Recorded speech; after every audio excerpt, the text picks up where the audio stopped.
What's good, peeps? How's everyone doing? Hopefully everyone is doing well. I'm doing well. I've had a pretty relaxing week, which is good. What did everyone think of the latest Addy and Friends, the setup? Did you prefer it? I did, but it'd be nice to hear what you guys think.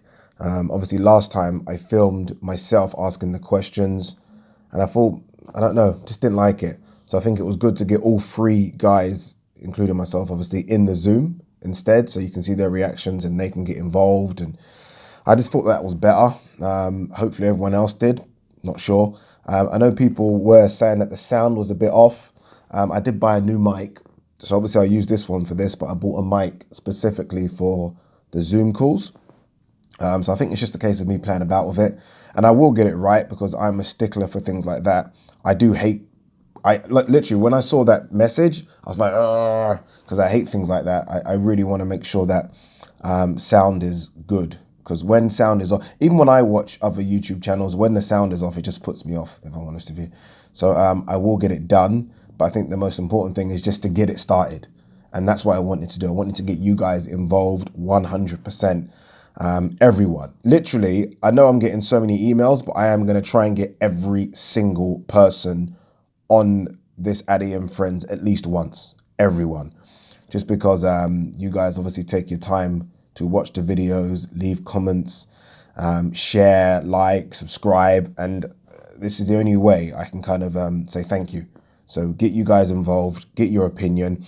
I am filming tomorrow. I'm just looking at the guys now. Firstly, shout out to Daryl from Boxing Lowdown and Kojo from Reps on TV. They know their boxing and it was great to have them on. I'm filming tomorrow with Rico Greenaway, who I think has a YouTube channel, or he's starting one anyway about boxing. So it's a good little push for him. Pierre Getzi from France. I think he's based here now, but from France. And who else? Base the Kid, I think it is as well. So I look forward to filming with those guys tomorrow. I don't know what subjects we're going to talk about yet. I just make them up in the morning. But it should be fun. All right, let's see if there is anything to talk about. I've not even had a look at this to see if there's anything worth discussing. If not, this video won't go up. But fingers crossed we can find something. What's this one? The first one. IBF will not pressure Anthony Joshua with mandatory due date. That's how it should be, to be honest. It's good that the IBF have come out and said this, but I mean, we don't know when any big fights are coming back, right? I mean, okay, the smaller ones are happening. Well, I say smaller ones. Povetkin, Dillian White isn't small, but some shows are happening behind closed doors. Obviously, Anthony Joshua versus Pulev ain't happening behind closed doors. I wonder if it will happen with a reduced number, maybe 2,000 or 3,000 people. That's still a lot of people, but I wonder if it will happen. I think Eddie Hearn talked about the Royal Albert Hall, didn't he, a month or so ago. He hasn't spoke about it again since, so we'll see. But I think it's right not to pressure AJ with a date. For now, it's a case of whenever. I'm thinking sometime in the new year. I'm thinking January, February. And that's kind of when I think Wilder will fight Fury again as well. January, February. Maybe even late, you know, which isn't great. Isn't great at all. When did AJ fight last? December. Was it December? Yeah, December. Bloody hell. So AJ could be out the ring 14 months by the time Pulev runs around. Which I guess is the same for... No, when did Pulev last fight? Sorry. Should know this stuff, but too much going on in the brain right now.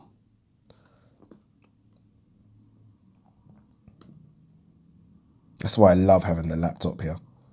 Rather than just guess, let's just check. Okay, Pulev fought even later, November. Boy. Boy. I mean, you can spar as much as you want. I mean, these guys, Pulev and Joshua, are going to be out the ring. Don't know how long, 15, 16 months. That's a long, long time. But yeah, it's good that the IBF have said that. Josh Taylor, eager to return. I'm getting itchy hands. Yeah, it will be good to see Josh Taylor return and build on what has been a really good sort of 2.5 years for him. Really, since he beat O'Hara Davis, he's literally gone dun, dun, dun, dun, dun, to the point where he's now the ring recognised #1 at 140 pounds, has 2 belts. Obviously, the fight we're all looking forward to, if it does happen, is him versus Ramirez. I think it'd be fantastic to have an undisputed and then to go up to 147. I can't see him staying at 140 for too long. I was having a look earlier actually at the ring rankings for 140 pounds, and it is sort of Josh Taylor, then Ramirez, then it's Prograis, who he's beat, then it's let me actually get it up. Literally, he's beat the next 3 guys down. I think Victor Postal was #4. Ivan, I think Baranchyk, yeah, it was Ivan Baranchyk is #3. So he's beaten #2 in Prograis, #3 in Baranchyk, #4 in Victor Postal. That's solid, right? That is very solid. So he just needs to go up to 147 and have that kind of that breakthrough fight. And what I mean by that is that, look, we respect him. I think, I don't know. I wonder how Americans, I don't know if, like, does it matter how Americans view them? I don't know. Maybe it does. I'm not sure. But it'd be good for him to have a breakthrough fight against someone at 147 so his name can really start to kind of, I don't know, to just blossom and blow both sides of the Atlantic. I'm trying to think, who would I like to see him fight at 140? Personally, I'd love to see him fight Adrian Broner at 140 or even 147 because I think he beats Broner. I do. So that would be a good fight. And then I was even thinking about someone like a Danny Garcia. Remember, I'm talking about if he goes up as undisputed 140 pounder. So that's something already, right? You're going up as the man, unbeaten at 140 and cleaned up. Especially if he beats Ramirez. That's it, done. So he needs a big name at 147. The only problem is top rank. I mean, we're seeing it with Terence Crawford. Terence Crawford can't get anyone. So, I mean, the likelihood is that he fights Terence Crawford. I don't know if that's a big enough fight. Financially, I mean, if I'm Terence Crawford and I'm fighting the undisputed champ at 140, I want to get paid. If I'm Josh Taylor and I'm fighting the pound for pounder, a guy that most people think is the best 147 fighter out there, or at least the second best, I want to get paid as well. Is it a big enough fight? Is it worthy of a pay-per-view fight in America? Don't know. I mean, Terence Crawford fought MCCANN on pay-per-view, so I guess it's Terence Crawford, right? So it should be. But yeah, back to it. I'm looking forward to seeing what Josh Taylor can do in the next 12, 18 months. Can he enter the top 10 pound for pound? I mean, where is he? Top 15? I think so. Like Bertabiev, for example, is number 10, I think, on Ring Reg, or number 9 or number 10 on Ring Magazine rankings. Should Bertabiev be higher than Josh Taylor? I don't know. Let me know what you guys think. I'm not sure. I saw this, kind of boxing news, I guess. Jamie Foxx reveals Mike Tyson movie is finally moving forward. So Jamie Foxx is playing Mike Tyson. Now, Jamie Foxx, I think, is a fantastic actor. I just wonder if he's a bit too old now to play Mike. I guess it depends on what period of Mike's fighting career we're talking about. Like, are we talking about after boxing and sort of the downhill spiral? Or are we talking about peak Mike Tyson as a 21-year-old? Let's not forget, Jamie Foxx is 52, 53. Still looks great. I have to admit, still looks great, but don't know. But I have heard him do the Mike Tyson accent, and it's fucking spot on. Like, close your eyes and you think it's Mike Tyson. I just wonder if it's a little bit too late. I remember there was a lot of talk about Jamie Foxx doing this role 10 years ago. And even then, at 42, he's old, right? But now, not sure. I would like to have seen, I know Michael J. White done a Tyson story maybe about 20 years ago. And he actually looked like Tyson. He actually played him well. So it would have been good for it to have been done then. I do think the Tyson story now, though, is so much better. There are more layers to it now with what Tyson's done after his career. So let's see if they can put all that together in a 2-hour film. I don't know. I don't know what we don't know about Mike Tyson to make it interesting, but it's Mike Tyson, right? So it still should be good, sorry. Fury not concerned with White's legal action. he won't get very far. I don't know, man. I don't know. I've spoken about this subject so much, so it does get a bit boring. I don't know. We'll see. We'll see. I said to the guys yesterday on the Addy and Friends that Dillian Whyte's position is that he's fought for the WBC, you know, international belts, silver belts, and then sort of final eliminator fights as well. Let's not forget, people, he's been paying them sanctioning fees. So they've been sanctioning these fights and he's been paying them money. He's done exactly what they've asked him to do. Nah, if I'm Dillian Whyte, I'm not happy as well. I'm not happy. And don't listen to this nonsense that I think Sullivan said something about Dillian Whyte only became #1 when he beat Oscar Rivas. That's bullshit. That's bullshit. I mean, you just got to go back and listen to what Sullivan has said prior to that.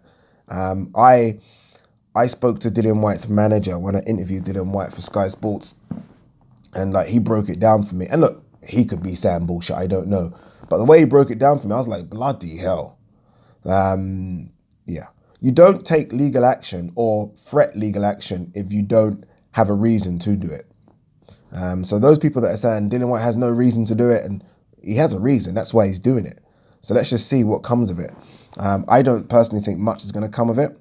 If anything, I've said this before, I think they'll elevate Fury and Dillian Whyte will get his belt, and then it's just not the same, is it?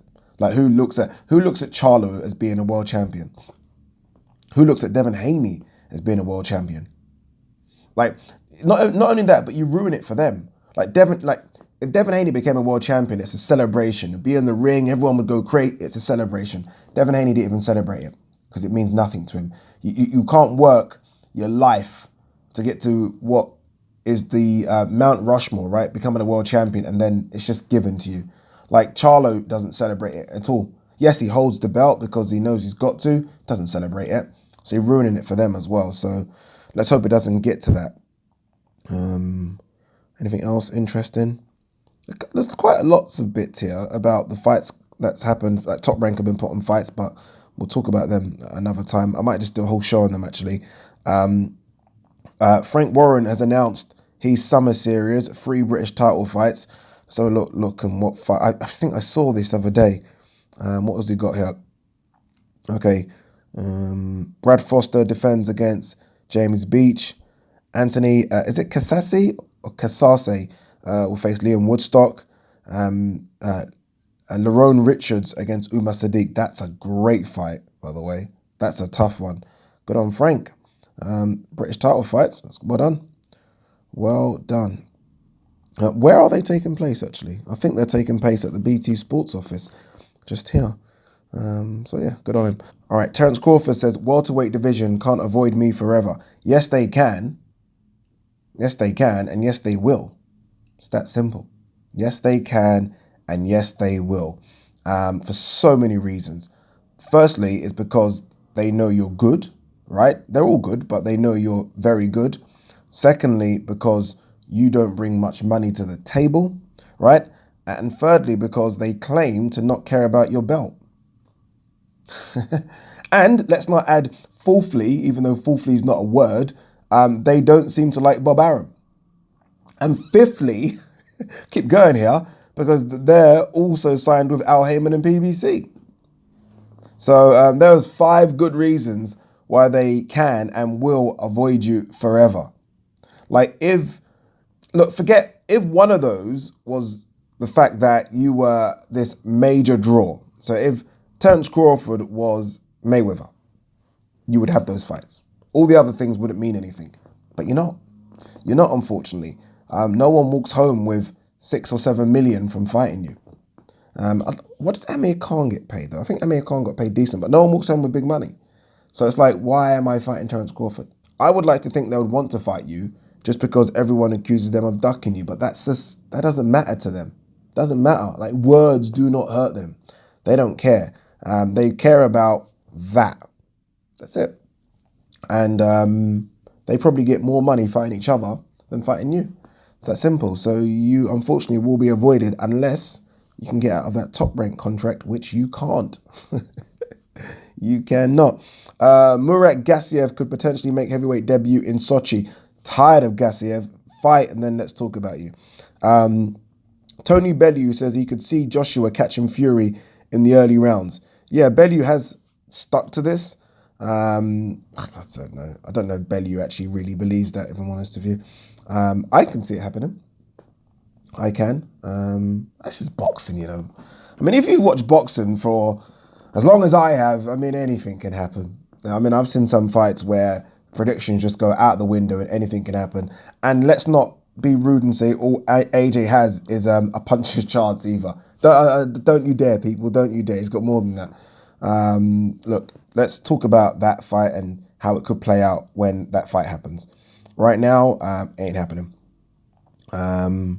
Anything else before we wrap up? This is a quick one, isn't it? I bet this isn't more than 15 minutes.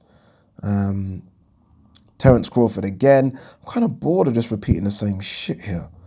Terence Crawford basically says, I'm hoping the Manny Pacquiao fight is next. I feel sorry for Crawford, man. I really do. It just angers, makes me go mad, the Terence Crawford situation. Because he ain't getting any of these fights. Ain't getting any of them. Why is Manny Pacquiao going to fight Terence Crawford? Like, honestly, if you were to speak to PACMAN and say to PACMAN, like, put the options in front of him, Mikey, Amir, or Terence, and say to PACMAN, you're going to get paid 10 to 15 million regardless of who you fight. Why would you pick Terence Crawford if you're Manny Pacquiao? Answers on a postcard. It's not like Terence Crawford enhances your legacy. So if Manny Pacquiao is, I don't know, top 15, I think he is, of all time, doesn't jump to top 14 by beating Terence. He'll stay at 15. Even though Terence is a solid win, it's that difficult now to go any further, right? You know, it's just like, what do you get from beating up Terence Crawford? You know what I mean? This is Manny Pacquiao that's 40. Like, why? When he can just bash up, and he will bash up MCCANN for the exact same amount of money. And I think he will beat Mikey. That's a tougher fight, but he will beat Mikey. Why do I roll the dice with Terence? Terence ain't getting that fight. Terence ain't getting that fight. All right.